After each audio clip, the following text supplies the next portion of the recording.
देखो झारसुगुड़ा जिलार शिक्षार प्राण केन्द्र हूँ लक्ष्मी नारायण कॉलेज एवं ये कॉलेज अनेक सफल व्यक्तित्व को निर्माण करिछि किंतु दुख एवं परितापर विषय क्षोभर कथा दीर्घ 25 वर्ष धरी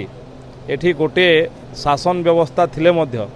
गोटे दलर शासन व्यवस्था थिले मध्य अनेक एठू प्रतिनिधित्व करछंती किंतु ए कॉलेज को सरकारी कॉलेज रो मान्यता मिली नहीं एवं एठी जो भलिया भाव इंफ्रास्ट्रक्चर शिक्षार भित्तिभूमिर जो विकास होगा कथा सेगुड़ा विकास अत्यंत कम भाव रही आज आमे सबू बुलिकी देखीछु एवं आमर मु आपण को प्रथम रू कही आमर प्राथमिकतार शिक्षा एवं स्वास्थ्य निश्चित भाव रहिबो तो से क्रम आज आम एलएन कॉलेज आसलु एठिकार अध्यक्षा महोदया एठिकार अध्यापक वृंद अध्यापिका वृंद छात्र छात्री समस्त सांगे आलोचना करूँ एवं मु आपण को कहि पारे अति शीघ्र बहुत शीघ्र यथाशीघ्र जेते संभव शीघ्र हम एलएन कॉलेज को